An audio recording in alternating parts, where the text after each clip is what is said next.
Assalamualaikum. Jadi hampir lebih dari 1 minggu nggak ngupload. Pertama sakit. Nah, jadi kita ada beberapa yang udah direkam, namun nggak sempat diupload karena ada beberapa juga video yang perlu di-cut, namun ada beberapa video juga nyata volumenya nggak, mikrofonnya nggak jalan. Tapi yang terakhir ini nyala ini. Dan di sini kemarin ngebahas masalah support terhadap USDT.D dan dampak dari DXY ke pasar cryptocurrency. Ini sebagian aja ya, karena kurang lebih ini ada 30 menit. Kita udah setengah bagian. Ini baru masuk ke pihak DXY di 1547. Sebelumnya kita ngebahas correlation terhadap DXY dan juga pasar-pasar seperti gold di video sebelumnya juga. Itu yang nggak pakai volume, salah, udah kurang lebih sama 15-20 menit tapi nggak ada volume. Akhirnya nggak lagi sakit juga, akhirnya udahlah, leave it be. Kita mau ngebahas dulu kalau misalkan kita sudah bagaimana level-level yang kita buat sebelumnya. Kenapa ini perlu kita rewatch? Pribadi yang dilakukan ini adalah suatu bentuk jurnal, dan jurnal digunakan agar kita bisa mengikuti suatu plan yang sudah kita lihat sebelumnya dari jauh-jauh hari, dan kita harus respect terhadap plan yang telah kita outlook dari jauh-jauh hari. Itulah guna dan fungsi dari kita mapping suatu chart. Jadinya kalau percuma kita mapping suatu chart, kita bikin overlay garis-garis gitu di layar, namun kita nggak follow up the pattern, kita nggak follow up the plan, percuma. Fungsi dari itu kita melihat adanya weakness terhadap suatu level atau dampak-dampak penguatan dari suatu level, barulah kita bisa melakukan sifatnya decision making, mau melakukan penjualan atau melakukan pembelian di suatu level. Jadi ini recap sebentar ya terhadap pasar DXY dan USDT.D pada video sebelumnya. Silakan diperhatikan terlebih dahulu. Pada DXY sedang ada di area support resistance flip, dan kita melihat di sini ada candle wicks-nya. Dan saya sudah bilang sekali, itu adalah hal yang sangat sulit untuk suatu aset dia untuk break sekali. Ini first dia weekend higher, dia breakdown di sini dan dia retest lagi, dan ia akan mencoba untuk pushing down lagi. Supply-nya akan mulai keluar lagi di level yang itu, dan ini support resistance flip-nya kita masih berhasil untuk menahan DXY. Let it go for a few hours. Di sini ya kita lihat sudah ada tanda weakness di time frame 1 hour. Jadi dia mungkin continuation akan melanjutkan sampai area level support di sini. Ini level supportnya ya untuk DXY. Ini 104. Setelah itu kita lihat lagi, wait and see di level itu apa ya what's gonna DXY do. Kalau misalkan dia bakal rebounce di sini dan make it higher, kita bisa berhati-hati lagi pada long term pada cryptocurrency. Namun sekarang kita nggak bisa ngomongin jangka panjang seperti itu karena dampaknya DXY akan masuknya terhadap USDT.D. Dan di USDT.D sedang melakukan apa? Kemarin dia baru saja pindah. Di sini kemarin ada level-level resistance, ada level buying-nya. Di sini ada level buying untuk saya. Hari ini udah saya hapus karena sudah lewat. Di sini juga levelnya bukan di sini, sorry. I think di sini support resistance flip. Oh ya, di atas sini benar. Ini 4 hour OB. Di sini ada 4 hour OB, dan di sini kita punya 3 hours OB, dan di bawah sini kita ada LTF supply. Di mana LTF supply sebagai base bottomnya, dan ini sudah lewat semua. Apakah sekarang sudah mengenai gitu kan? Nah, kita bisa menggunakan LTF supply di sini bisa dengan dua cara. Bisa sampai bodinya apa ini, kalau misalkan menggunakan body sampai candle wicks-nya juga kita hitung, dia akan terkena dan semua terhitung ya. Namun kalau misalkan saya nggak menggunakan hanya bodinya aja, karena itu adalah level di mana high and low-nya terjadi. Open close-nya terjadi, berarti adalah di mana harga yang paling sering dilewati oleh market maker atau market participant. Harga high and low itu hanya sebagian kecil, segelintir orang. Kalau misalnya kita pengen beli, kita pengen looking out at the price di mana banyak orang-orang yang melakukan trade. Jadi saya hitung dari bodinya aja. Dari bodinya di sini pun udah ada dari time frame 2 hours, dari time frame 3 hours. Kita nggak kelihatan kan? Sebenarnya ini balik lagi ke bias. Kita mau menggunakan time frame yang mana? Yang saya gunakan adalah time frame tadi adalah time frame 1 hour di sininya. Time frame 1 hour dan saya tarik body terakhir di sini. Kalau misalnya seperti itu, we got what? Kita akan mengenai satu titik aja. Pep. Dan harga mulai melemah. Bukan melemah di sini pasti kita akan mendapatkan uptrend terhadap cryptocurrency secara keseluruhan. Enggak. Namun kita kemungkinan besar akan mengalami setidaknya pullback. Until kapan? Kita nggak tahu sampai kapannya. Namun di sini ada level support. Di sini ada level support. Di sini kemungkinan bakal di take out. Kalau misalkan dia pergi sampai ke sini dan ini bakal di take out.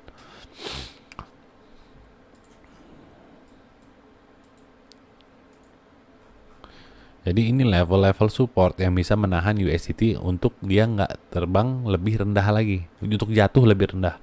Jadi ini level support yang kita perhatikan nanti di level 424. Ini kan berhubungan juga tadinya awalnya ini adalah level OB pada 4 hour dan sekarang sudah menjadi area support. Di sini ada support resistance flip. Ini level perlu dipantau dan sekarang ini sudah menjadi breaker block. Dan bisa dia jatuh ke sini, mendorong harga cryptocurrency lebih tinggi lagi dan melakukan continuation utamanya yaitu pada time frame. Ya, pada time frame ini kita perhatikan dulu lagi balik USDT.D dalam keadaan downtrend, moving average downtrend, tapi sekarang yang kita lihat dia sudah menunjukkan ada tandanya sering atau pembentukan bottom terlebih dahulu. Sama bentukannya seperti ini, dia sudah mulai menandakan tanda bottoming dan akhirnya dia continuation mengenai moving average 90, crossing down lagi, crossing, bikin resistance terhadap moving average 90, continuation di sini ada mulai crossing down terhadap moving average 60 dan 20.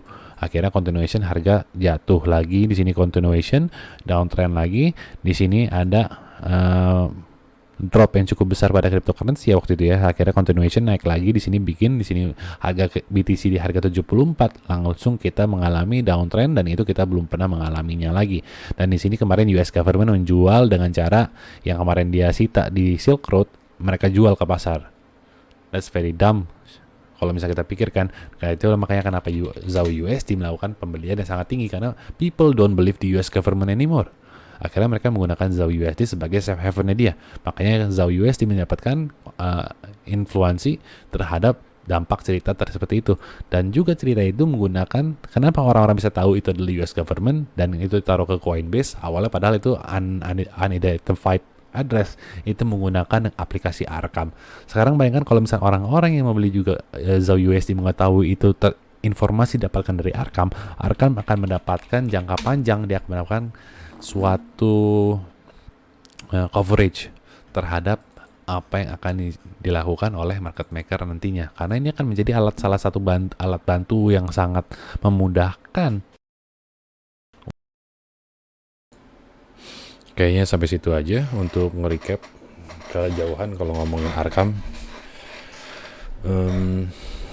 Arkam itu jadinya alatnya, fungsi dari Arkam adalah melihat atau memberikan suatu alamat dari, kalau kita tahu alamat address di cryptocurrency kan bentuknya itu berantakan 0x546435 gitu.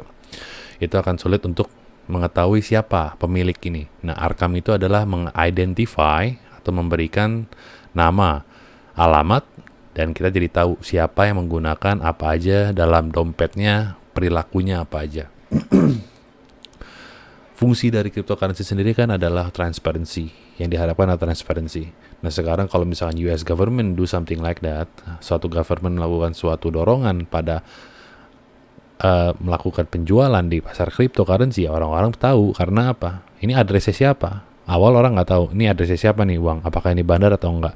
Ternyata setelah ditelusuri, asal muasalnya terdapat dari Silk Road.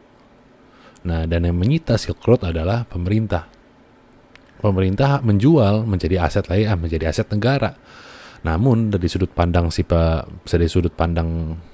masyarakat, saat US government menjual aset dengan tanpa memberitahu sebelumnya, itu menjadi red flag.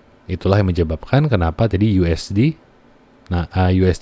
drop dan menyebabkan adanya kenaikan pada ZAU USD dan adanya penurunan pada cryptocurrency kemarin-kemarin. Itu adalah salah satu katalisnya. Bukan hanya salah satunya, memang itu sudah terplanning. Timing, waktu, dari pola, semuanya discounted mechanism pada market, itu semua hanya noise, fugazi, semuanya itu memang didesain seperti itu, timingnya pas, dan seperti itu. Jadi kita kembali hanya fokus, bukan hanya fokus ya, yang kita paling fokuskan adalah price actionnya. Price actionnya pada saat ini adalah yang tadi saya bahas pada USDT.D-nya. USDT.D-nya yang kita perhatikan pada time frame intraday-nya. Pada support ini dan support ini ya. Sekarang kita perhatikan jadi chart langsung break. Oke. Di chart langsung what we have here. Nah, kemarin yang saya bilang, kalau misalkan level ini bakal di take out, it is taken out, dan kita ada area support dari time frame sini. Kalau kita ambil garis trend line, dan di sini ada suatu geometri yang menahan, ya, berarti kita hubungkan ini dan ini bukanlah suatu trend line. Sayang sekali, namun ini bukanlah suatu trend line. Trend line yang betul adalah seperti ini. Ya, yang garis merah resistensi sudah dibentuk resistensi deh. Di video sebelumnya kalau nggak salah sudah dibahas masalah trend line itu. Namun di sini adalah suatu area support juga, namun ini bukan trend line. Jadi ini bukan trend line. Namun di satu titik dan dua titik itu kita bisa tarik suatu garis, akan ada kemungkinan kalau tiga garis ini akan menjadi suatu area support, dan area support yang di sini pun tertahan oleh area resistance support yang saya gambarkan di video tadi. Di video tadi ini saya bilang kalau misalkan ini ada suatu level support dan ini sedang tertahan sekarang, kemarin pada 8 April. Sebelumnya pada tanggal 8 April pagi, saya menyatakan kalau misalkan ini adalah waktu yang tepat untuk melakukan pembelian cryptocurrency secara bertahap pelan-pelan. Harga menuju ke arah area support, namun harga kembali lagi yang saya harapkan dia akan tertahan pada SR flip, namun tidak berhasil. Akhirnya harga kembali lagi ke atas dan ini menjadi reclaim area resistance-nya, reclaim terhadap support. Apakah begitu? Ternyata belum pasti.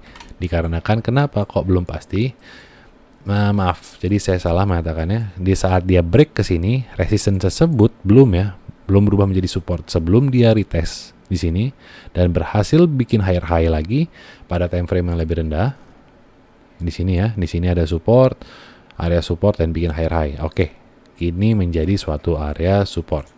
Setelah itu dia mengenai lagi sekali lagi retest ke atas, going down, ada support terakhir memperkuat lagi ke atas.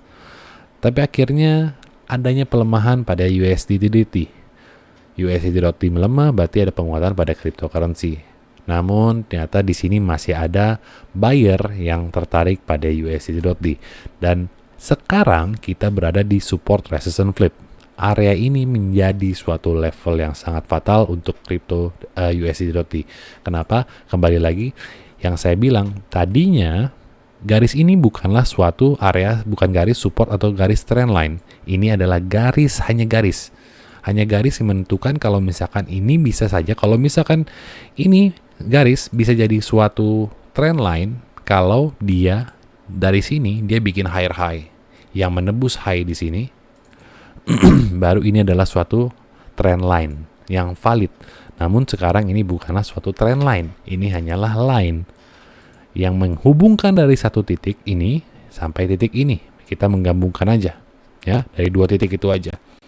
Dan ternyata kebetulan dia berhubungan dengan dua kontingensinya di sini bertemu. Area support ini dan area ini. Jadi secara timing dia bertemu dengan dua area support. Dua area support, yang pertama garis hijau yang ini dan yang kedua adalah area horizontal support yang berada di sini.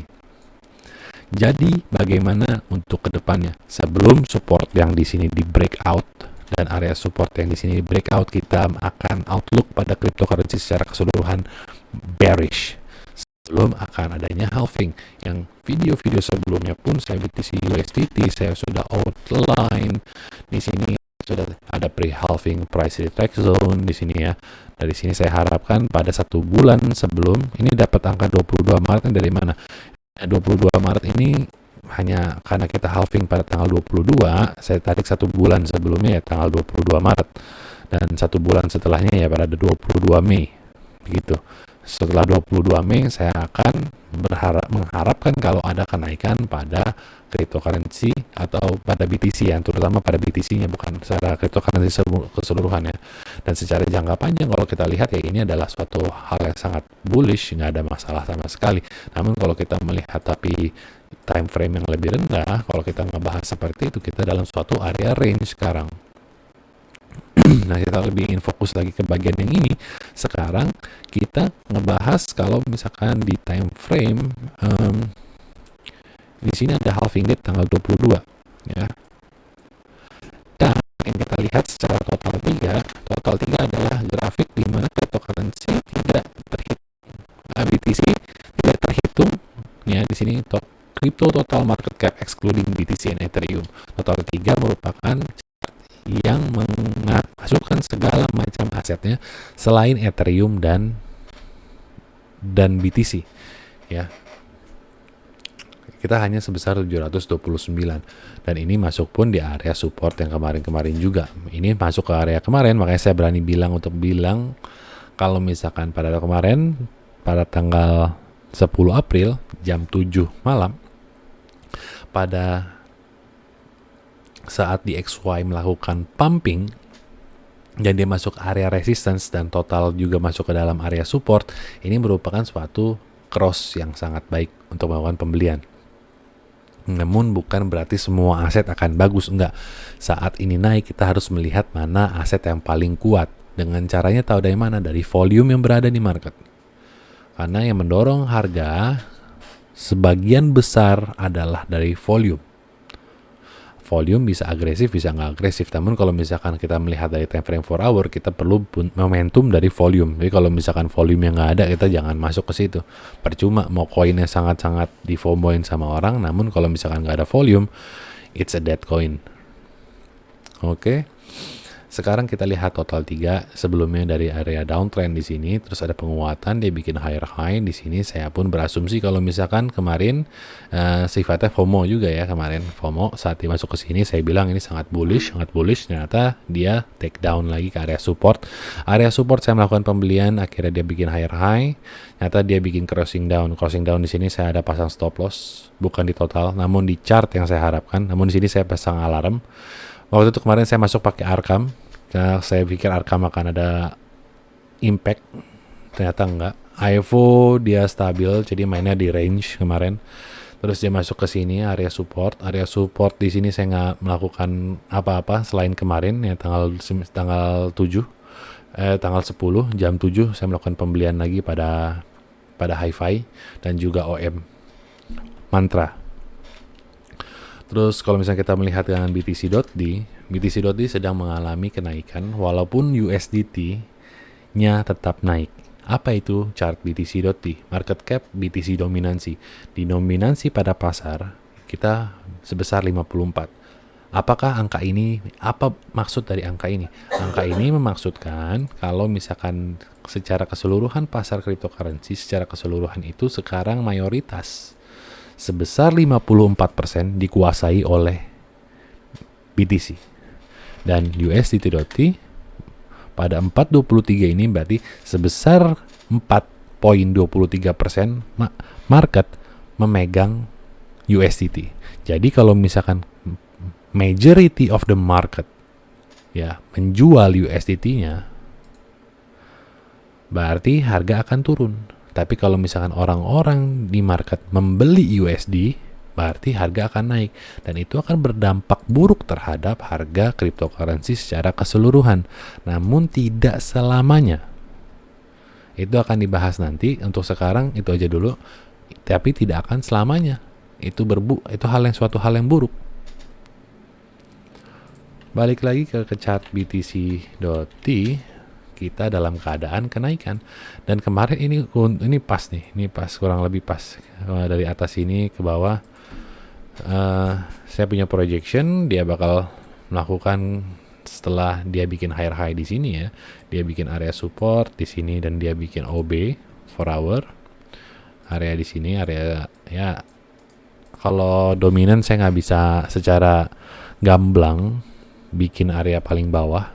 Kayak misalkan OB yang benar sebenarnya kayak gini, area OB dan support juga sekaligus.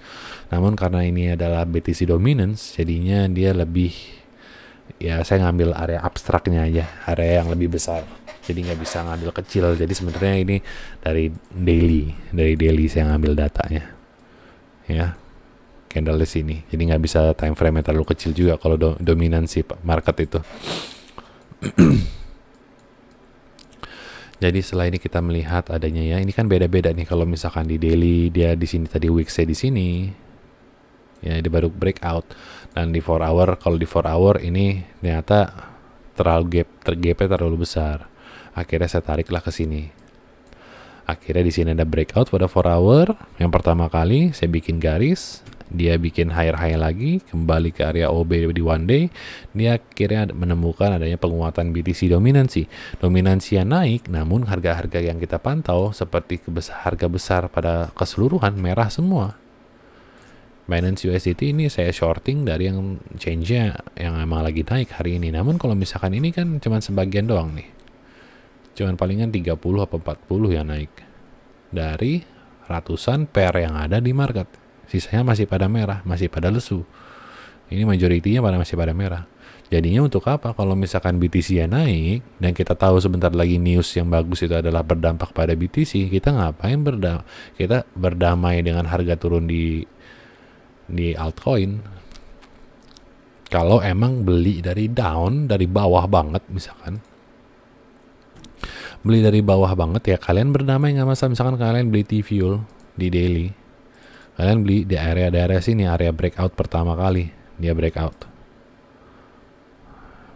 ke sini secara horizontal, vertikal, horizontal.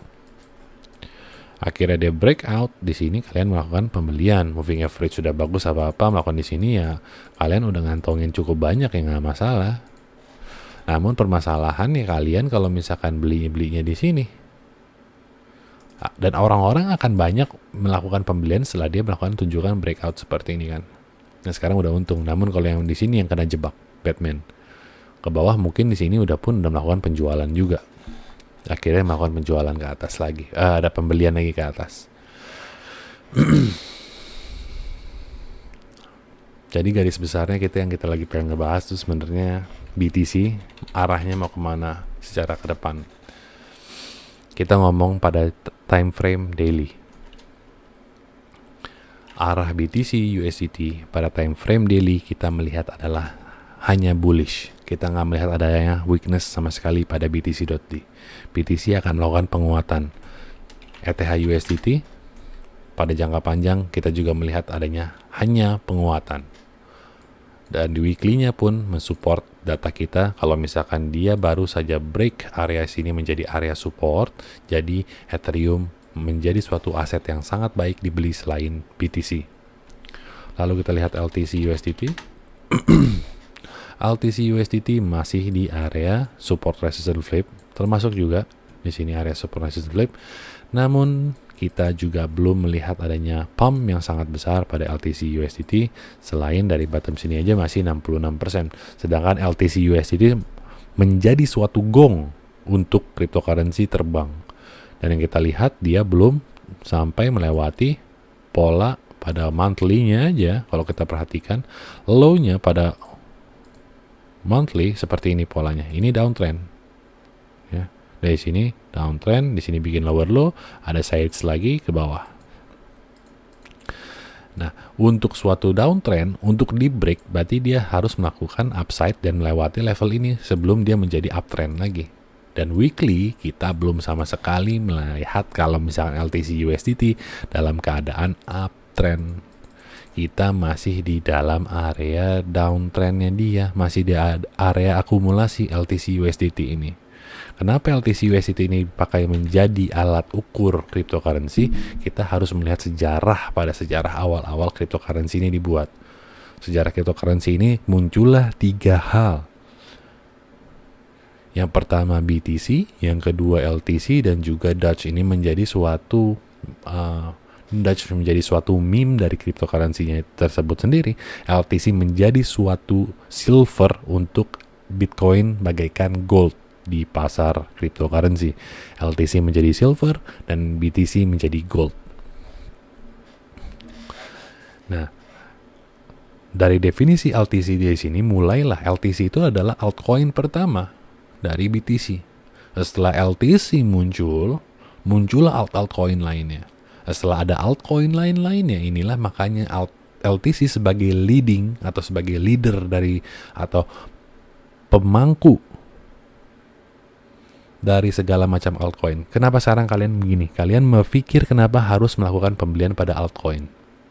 Karena kalian melihat BTC dalam keadaan uptrend. Karena BTC dalam keadaan uptrend, orang-orang yang dulu-dulu pun mengatakan kalau misalkan untuk mencari uang yang lebih, kalian bisa mencarinya di altcoin.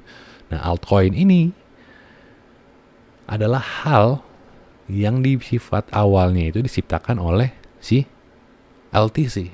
Jadi LTC merupakan salah satu chart yang perlu kalian waspadai dan kalian pantau untuk melihat umur dari si altcoin seasonnya sendiri. Nah, altcoin seasonnya pada LTC USD sini kita melihat masih dalam area range harga, dan sebelum dia break di atas 133 kita masih belum ada di area yang bagus untuk kalau kita bilang kita sudah masuk alt season. Jadi selama kita naik dari bulan Oktober kemarin, kita masih belum ada sama sekali kalau kita sebut kita sudah masuk ke alt season. Pemain baru belum bisa melihat belum pernah melihat alt season. Alt season adalah hal yang sangat gila, benar-benar memutar harga, di mana Anda bisa menghasilkan uang dari 10 juta hingga ratusan juta hanya dalam 1 bulan. Kalian nggak perlu pintar, nggak perlu beli di bottom, nggak perlu beli apa. Kalian hanya tinggal perlu beli a little bit of pullback, 40%, kalian diemin aja, bakal recovery-nya is a good recovery. Nggak kayak sekarang. Sekarang masih momennya kita masih dibanting di modulation, masih banyak dijebak-jebak. Beda kalau misalkan sudah benar-benar psikologinya orang-orang sudah benar-benar masuk ke area FOMO. Sekarang orang masih bermain, masih berhati-hati. Kalian bisa tahunya dari mana hal seperti ini? Bisa melihat sentimen. Cara melihat sentimen bisa dengan cara melihat YouTube, bisa melihat dari Twitter bagaimana pandangan orang-orang di cryptocurrency. Dari sosial media yang tidak ada hubungan dengan kripto pun kita bisa membaca sentimennya. Dengan caranya apa? Misalkan kita melihat suatu aset atau melihat suatu sosial media influencer, dia mengatakan bagaimana pergerakan kripto sekarang seperti ini, kalian harus berhati-hati kayak gitu. Dia menekankan kepada pembelinya kalau kita masih belum ada di area yang bisa menciptakan euforia yang sangat besar. Harga akan bergerak sangat besar di saat ada euforia yang sangat tinggi. Itulah yang terjadi seperti tahun-tahun sebelumnya. Di sini ini weekly loh. Weekly chart bergerak seperti ini. Ini bergerak berapa besar dia dalam 1 minggu? 50% pada tahun 2021.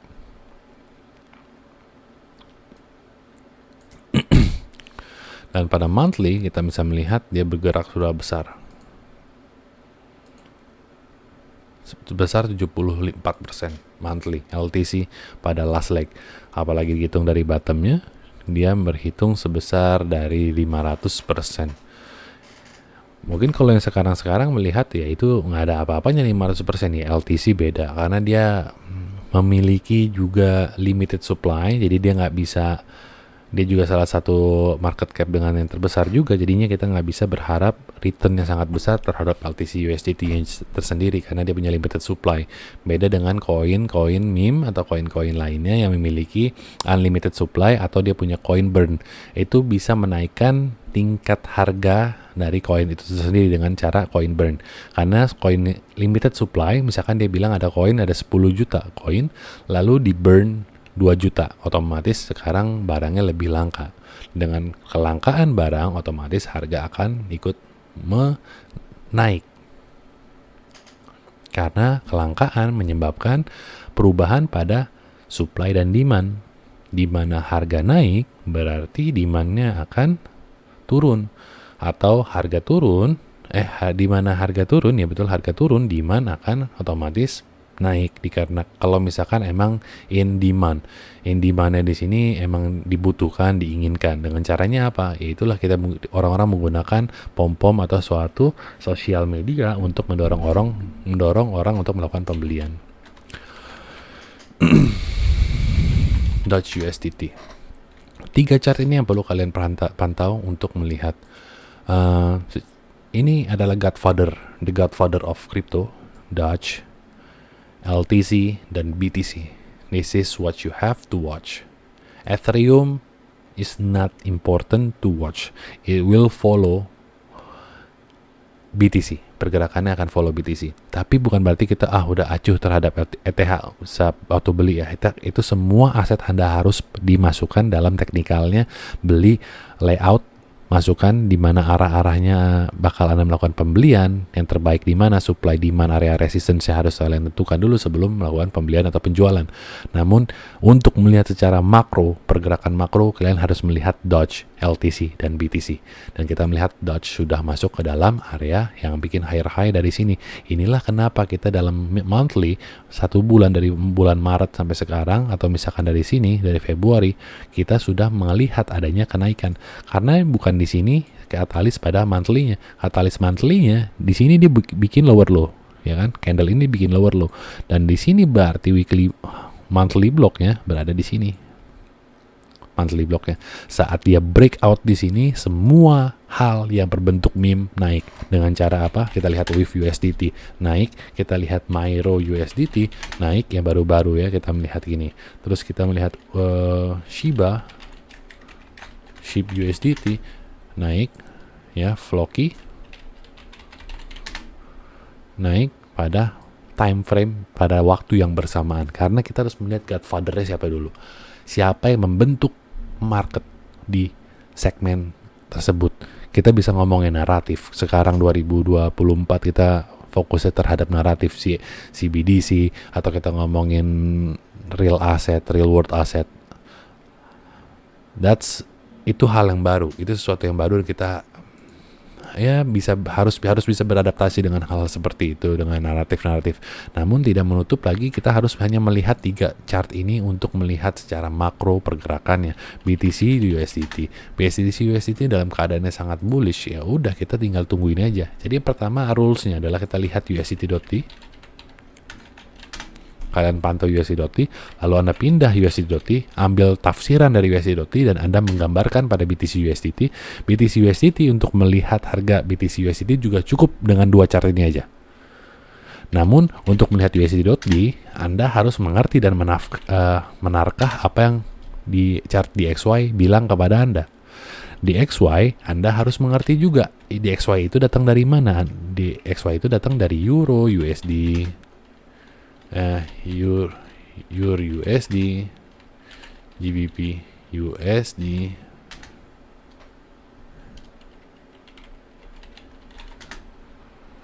USD. Kita melihat dari monthly-nya aja dalam penurunan kan. Dalam GBP-nya melemah, British USD sedang melakukan pelemahan. Ya jelas kalau misalkan DXY-nya naik. Ini kan mata uang yang salah satu terkuat. Selain Bahrain, selain kita ngomongin dinar ya, itu adalah eksotik. Kita nggak bisa ngomongin yang the strongest market emang adalah di Bahrain sama apa satu lagi negara-negara pokoknya menggunakan dinar itu kuat, tapi itu adalah negara eksotik. Itu jarang sekali terjadinya suatu nggak major. Jadi mata uang itu ada major, ada yang minor. Ada juga eksotik, ada major pair itu adalah yang membentuk ekonomi dunia, ada minor pair yang secondary adalah pasar negara berkembang seperti Indonesia, itu adalah negara berkembang kan, bukan negara maju. Selama negara itu masih dalam keadaan negara berkembang, kita masuknya ke minor pair. Dan juga ada negara-negara eksotik di mana ya harganya memang berbeda, mereka bisa melampaui harga USD tapi tidak selalu, dan juga menyebabkan tidak banyaknya perputaran harga atau misalkan jadinya swap. Jadi kalau misalnya Anda pernah masuk ke bandara, Anda melihat ada money changer, di situ ada harga buy dan harga sell-nya kan. Saat Anda melihat seperti itu, Anda melihat itu perbedaan dari harga buy dan sell itu disebut spread. Semakin mudah hal atau misalkan semakin major uang itu, spreadnya akan semakin kecil. Itu disebut pips pada forex market. Namun pada dunia kita sebut spread aja, perbedaan antara buy dan sell-nya. Dari situ dengan perbedaan dengan namanya exotic market, kita punya spread yang besar terhadap buy dan sell. Jadi saat itu ya itu nggak bisa menjadi sesuatu aset atau misalkan suatu benchmark yang sangat kuat untuk kita bahas, atau perlunya jadi lebih insignifikan. Kita melihat pada weekly, kita melihat pada monthly chart, pada terakhir pada DXY pun kita melihat 1, 2, 3, 4. Ini dalam keadaan suatu tanda bullish yang sangat kuat, dan sebelumnya kita melihat ada 3 white soldiers pada DXY. Di sini ada candle exhausted di area support, dan sekarang kita di area satu lagi, di sini candle hammer yang menuju ke area atas.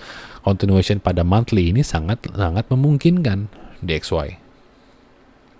BTC kemarin menutup chartnya juga pada monthly dengan kekuatan yang sangat bagus, dan dia membuat higher high. Jadi BTC pun tidak akan mengalami penurunan. Dengan SPX USD, SPX 500 juga mengalami penguatan yang kuat. Kita masih bisa berasumsi kalau ini akan running terus menerus. Walaupun ada kemungkinan setelah yang di sini 1, 2, 3, 4, 5, 1, 2, 3, 4, 5, di sini ada correction selama 3 bulan. 1, 2, 3, 4, 5, kita bisa asumsi selama 3 bulan, why not? It's up to you, kalian mau berharap seperti itu. 1, 2, correction, 1, 2, kalian mengharapkan satu correction, ya nggak masalah. Namun saat Anda mengharapkan suatu correction tapi tidak terjadi, Anda harus punya plan B. Jadi what if-nya kalian harus ada. Punya expectation nggak masalah, tapi expectation-nya dilawan, expectation-nya batal, kalian sudah harus ada punya plan B. Jadi what if-nya kalian sudah ada. Kita continuation, SPX masih dalam keadaan bagus. Pada bulan ini kita melihat tadinya tanda-tanda bearish sedikit. BTC USDT-nya melihat lebih strong. Nah, di sini pada video sebelumnya yang ini udah diupload. Dari SPX itu penting untuk drop dan masuk uangnya pada kripto. Dan kita lihat ada gold, ZAU USD. ZAU USD masih sangat strong karena dampak perang, kita nggak bisa lawan ZAU USD. Dan ini emang dampak cycle-nya emang begitu. Sudah waktunya dia untuk melakukan lanjutan dari tanggal 20 sampai sekarang, accumulation selama 3 tahun. Bayangkan, accumulation dari 2020 sampai sekarang. Dia membuat suatu upside seperti itu. Anda bisa ngeliat ini kan sebagai chart. Kalau saya tutup ini, Anda nggak tahu ya. Setting, saya tutup. Ticker, title, saya hapus. Anda nggak tahu ini chart apa. Anda melihat ini bullish kan. Ya ini bisa aja time frame 5 menit kayak begini juga terlihat seperti ini kan, ada aja. Time frame 5 menit. Misalkan BTC USD pada time frame 5 menit. Saya rubah.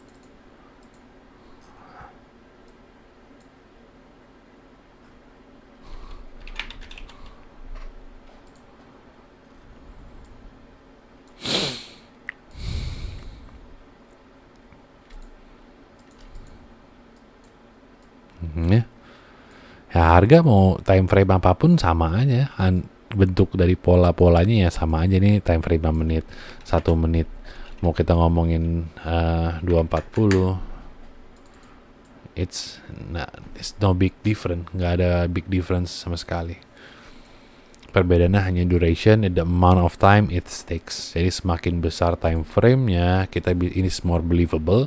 Tapi semakin kecil time frame-nya, it's less believable, gitu aja. Kita lihat dari time frame ini, downtrend-nya mau turun nih, ya less believable than the one day. Kalau kalian udah punya make position dari misalkan dari 26 sampai sekarang, ya udah tinggal hold aja. Ngapain mikirin? Karena kalian tahu pada longer term, pada monthly-nya, kita sudah bikin higher high.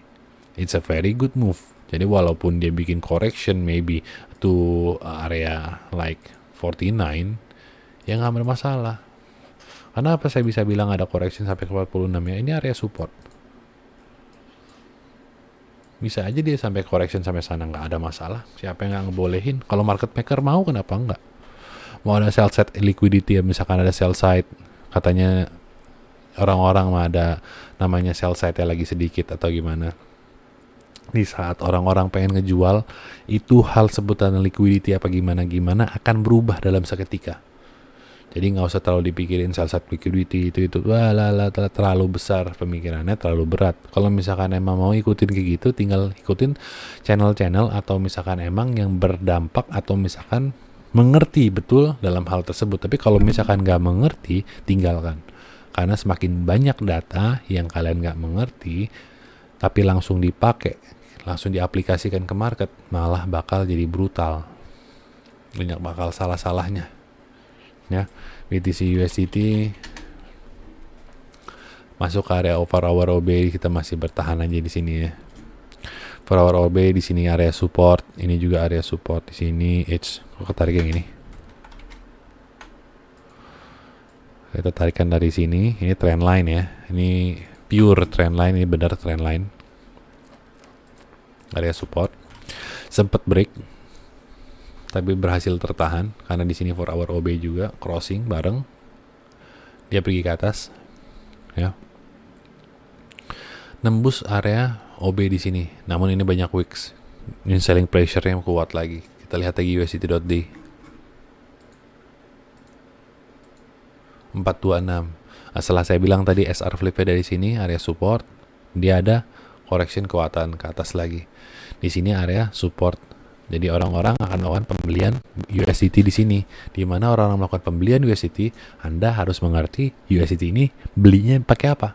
Mereka membeli USDT ya pakai BTC, pakai altcoin Anda. Jadi saat altcoin dijual untuk membeli USDT, otomatis ya harga cryptocurrency-nya turun. Ini kenapa saya ulang-ulang di bagian USDT.D terus-terus menerus ini, biar pertama ini mental sendiri pun harus diulang terus. Jadi bukan hanya untuk orang lain, tapi untuk diri sendiri pun harus diulang-ulang menerus.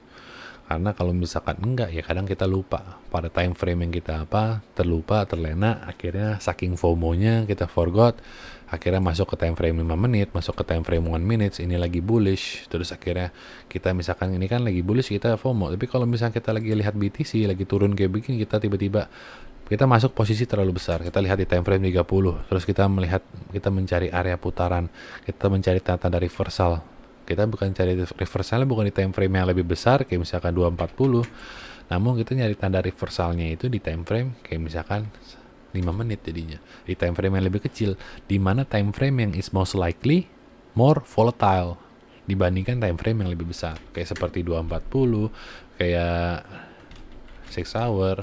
Saya nggak ada 6 hour, adanya one day lebih believable karena ini membutuhkan waktu yang banyak dan membutuhkan volume yang besar untuk membentuk suatu candle daily dibandingkan time frame 1 minute.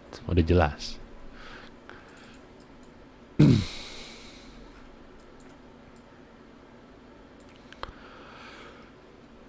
Oke, sekian. Yang penting ini pantauin aja dulu ya. Yang penting yang lain mah lagi dying. Nggak perlu sebenarnya, nggak perlu dipantau, nggak perlu melakukan pembelian, nggak perlu beli apa-apa. Ini bakal bahaya. Kalau melakukan pembelian ya lakukan aja, nggak masalah, namun punya stop loss sendiri dan take the risk, take the loss kalau misalkan emang salah. It's came with the business, itu harus diambil. Every business kita harus punya risk mitigation-nya bagaimana, risk assessment bagaimana, dan juga cara menghadapi suatu loss itu kita udah punya mental stability-nya. Jadinya kita nggak mental breakdown, kita nggak believe the market, kita langsung nyalahin bandarnya bohong, bandarnya mainin market. Ya semua market itu manipulation. Kalian pun yang bekerja di mana aset apapun pasti akan memanipulasi market. Tukang beras manipulasi supply demand pasti. Bensin, manipulasi, semua nggak ada yang nggak. Pantau aja. Kayak IVO masuk ke area 4 hour OB ini bisa menjadi area yang bagus untuk melakukan pembelian kalau kalian have courage to buy, nggak masalah, lakukan untuk melakukan pembelian. Kita karena di area support, it's good. Area support di daily ini kok 4 hour. 4 hour OB di sini area support di one day. Ini IT50 mount. 1, 2, 3, 4, 5 kali di area high frame demand, dia break, dia langsung pump ke atas, dia correction ke sini, itu pun gak ada masalah ya, ke area 238 pun gak ada masalah, kecuali dia break ke sini baru kita reasonable, kita harus jual. Ya udah, tapi belinya segimana banyak ya, jangan langsung all in.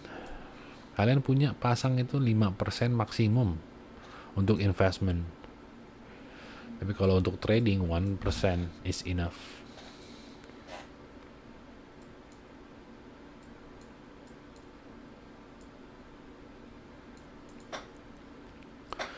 Tadi saya sudah melakukan pembelian di area ini, jadi saya punya pasang stop loss di 10%. Jadi kalau misalkan saya pasang $100 ya, saya akan kehilangan sebesar berapa? 10%. 10% dari $100 adalah $1 di sini.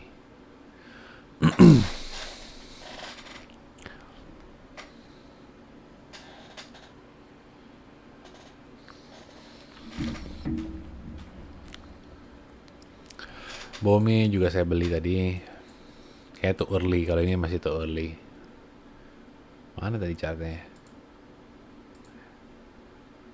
Nah ini dia, area high time frame demand. Saya melakukan pembelian karena alasan high time frame demand ini risknya lebih besar, lebih kecil dibandingkan IFO, makanya saya berani beli ini ya, karena stop lossnya di 6%. Jadi kalau saya masukin 100.000 di sini, kemungkinannya saya rugi cuman ya 1 juta, misalkan saya masukin 1 juta, ruginya 5%, jadinya hanya 50.000. Jadi nggak masalah, terlalu masalah untuk melakukan pembelian di sini. Saya take the loss, nggak ada masalah. Karena di area high time frame demand. Kalau dia break ya kita take loss. Kalau misalkan dia nggak break, kayak kita untung. Tapi kan ini, makanya ini bisnis modelnya harus kita benar-benar dalemin. Jadi nggak bisa cuman kita ngerti, kita mendengar cryptocurrency itu memberikan kita untung, memberikan orang tetangga, anak kecil umur 13 tahun dapat untung pada cryptocurrency, terus Anda bisa dapetin hal gitu juga tanpa adanya sustainability, atau itu yang untung-untung besar gitu ada benar-benar hoki. Jadi kalau misalkan emang udah hoki, take it and leave it. Jadi jauhi langsung market.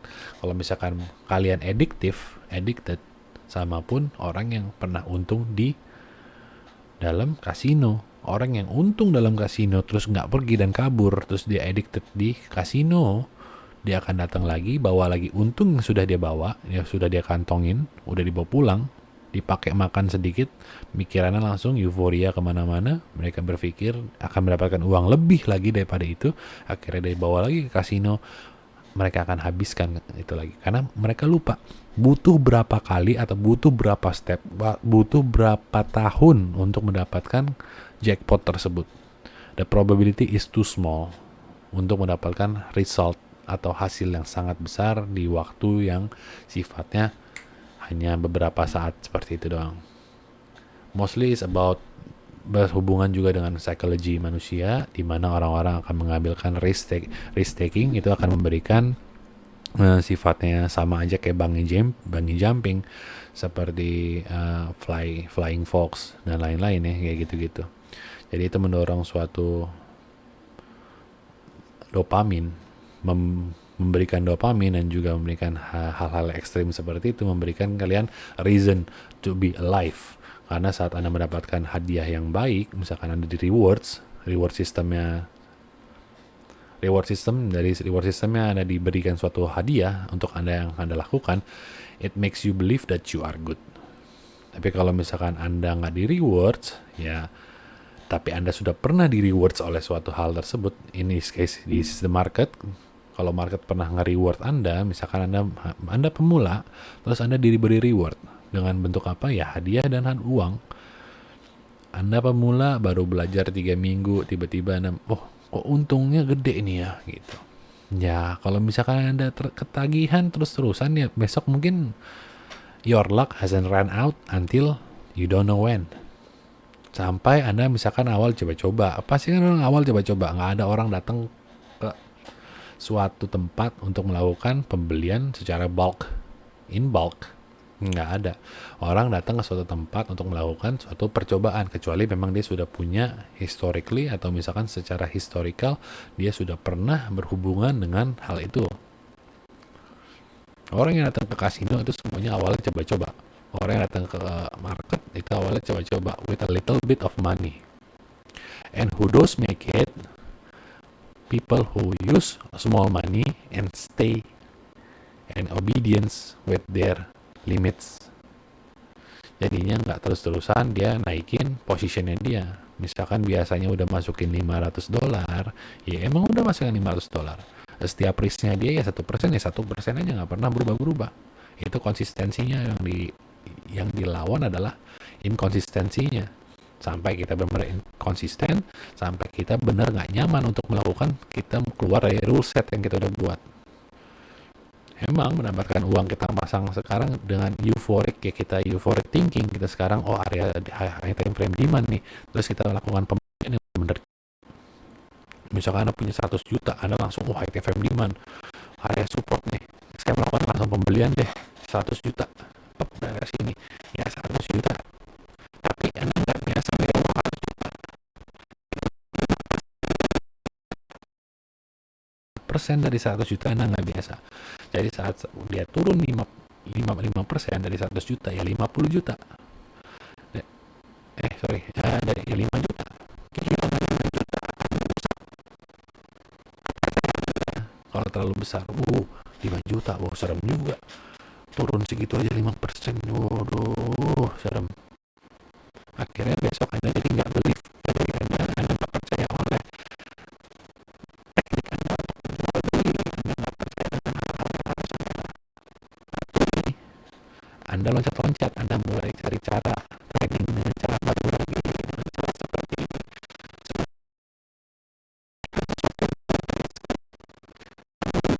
Setelah itu dia dikasihkan ke trading.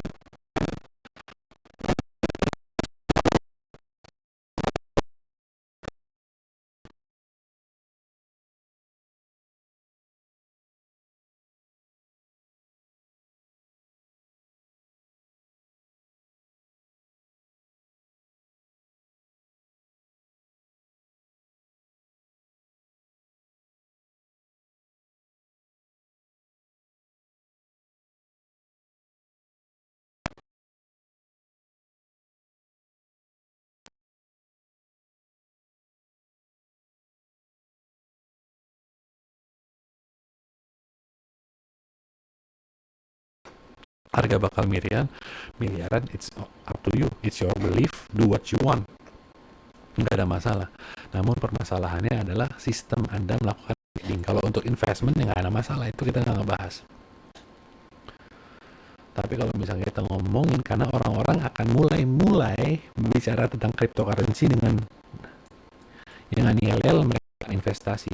Tapi dengan pergerakan yang sangat fluktuatif ini mendorong Anda menjadi suatu orang yang sifatnya malah menjadi seorang trader. Turun 50%, turun 20%, turun 40%, nggak kuat saya jual. Karena Anda melakukan aset Anda yang nggak pernah Anda pegang. Misalnya punya 100 juta di rekening. Punya hasil kerja keras, hasil semuanya. Terus Anda berpikir, oke, dari 100 juta saya lakukan 30 juta ini untuk investment. Karena emang uang harus bekerja untuk Anda, nggak diem doang itu duit di rekening, itu salah. Namun di selain cryptocurrency ada aset-aset lainnya yang less risk, high risk, high return, itu udah hukum alam. Sesuatu yang risknya besar pasti returnnya akan sangat besar, dan risknya kecil ya rewardnya kecil juga. Kecuali Anda jadi kurang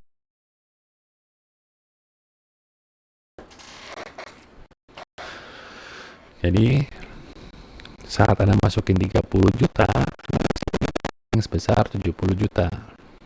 Ini 70 juta ada masalah. Hati tenang, nyaman. Karena sebagian besar uang Anda berada di rekening Anda. Saat ada dana bencana atau misalkan ada dana tidak terduga, itu aman. Anda punya dananya dan Anda nggak terlalu berat untuk ngeluarinnya. Tapi kalau misalkan uang semuanya, misalkan kita ngomongin bad case scenario pertama nih, Anda masuk pada tanggal 1 Januari 10.000, pada tanggal 10 Januari 10 hari berikutnya Anda sakit. Harga BTC sekarang ada di 7.000. Anda sakit, butuh uangnya. Sakitnya sakit parah lagi. Keluarin kurang lebih 50% dari yang Anda masukin semuanya 100 juta, udah 10.000, dapat 10 lah. Ya dapat 100 lah, misalkan dapat 100 Bitcoin. Ya, sekarang harga cuma 10 juta Anda. Karena turun sebesar 30%. Turun 30%, terus Anda terpaksa lah saya jual. Kadang ngeliat harganya turunnya drastis, ya Anda pikir ya udahlah saya tarik aja dulu semuanya. Tiba-tiba harga naik lagi. Oh, it's gonna be like that. Anda akan mulai tidak percaya sama diri Anda sendiri, mulai gak percaya market, Anda bakal blaming the market. It's definite will be happen like that. Kalau misalkan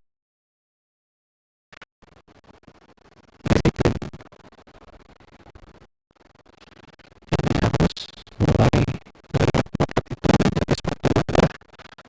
kalian harus tentuin dulu pertama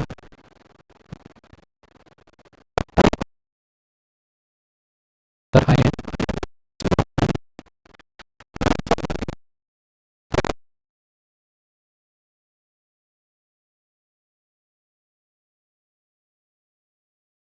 masalah.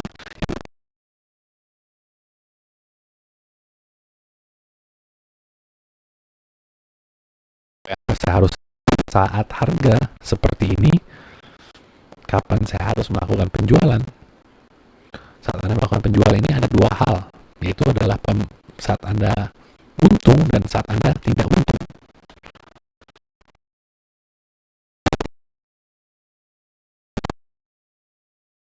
Area level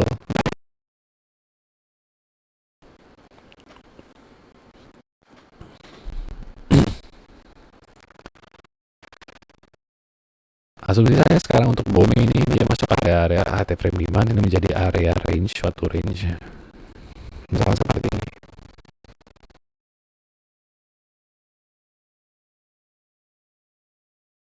Dia bukan langsung break ke area supportnya, langsung di break, enggak. Saya asumsikan ini daily, saya asumsikan high time frame demand dia akan melakukan suatu sideways, yaitu rolling di sini.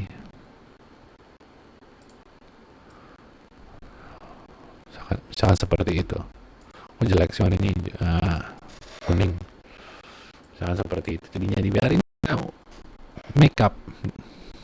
Namun kalau misalkan dia break di bawah sini, saya perhatikan dia break, harus. Yang tadi saya risk, jadi saya nggak jual, tiba-tiba saya ngeris jadi $30. Kalau Anda nggak konsisten untuk melakukan penjualan saat Anda rugi, dijamin bakal hancur-hancuran hidupnya. Apalagi pakai uang hot.